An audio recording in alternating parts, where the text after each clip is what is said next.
ఈ కీళ్ళ నొప్పులు నివారించడానికి తీసుకోవాల్సిన జాగ్రత్తలేంటి? సో ఫస్ట్ ఆఫ్ ఆల్ దీనికి ఎందుకు వస్తుంది? సో మనకి జాయింట్ మీద బాగా భారం పడడం వల్ల, లోడ్ పడడం వల్ల. సో దానికి లోడ్ అయ్యే తత్వంని మన బాడీ తగ్గించుకోవాలి. Like weight reduction. At least 5-10 kgs weight తగ్గడం. అండ్ జాయింట్‌ని స్ట్రాంగ్‌గా స్ట్రెంథెనింగ్‌గా చేసుకుంటే వెయిట్ పడినది కూడా జాయింట్ మీద, ఎముక మీద పడకుండా కండరాల మీద పడుతుంది. సో అట్లాగా strengthening of your quadriceps, hamstring muscles, calf muscles. ఈ లోవర్ బాడీ మనం ఎక్సర్సైజ్ చేసుకుంటే స్ట్రెంథెనింగ్ వస్తుంది మజిల్స్‌కి. సో జాయింట్‌లో ఉన్న ఆహ్, తట్టుకునే శక్తి కూడా పెరుగుతా ఉంటుంది. సో ఆబ్వియస్‌లీ జాయింట్ మీద అరుగుదల కూడా తగ్గుతా ఉంటుంది. So strengthening is important. Weight reduction, strengthening and also improving the joint health. ఎట్లాగా?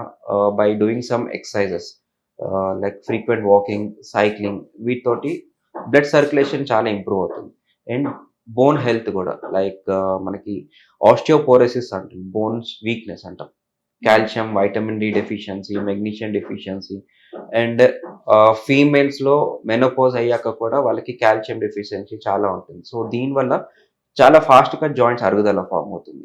సో ఇవి ప్రివెంట్ చేసుకోవడానికి we have to take dietary changes like diet rich in calcium, మనకి మిల్క్ గాని, చీజ్ మెటీరియల్స్ వీటిలో కాల్షియం చాలా ఎక్కువ ఉంటుంది. అదే నువ్వులు గాని or omega 3 containing foods, flax seeds వీటిలో కూడా జాయింట్ స్ట్రెంథెనింగ్ ప్రాపర్టీస్ ఉంటాయి. సో ఇట్లాగా మనకి డైట్‌తో తీసుకోవడం and also oral supplementations like collagen supplement అంటాం.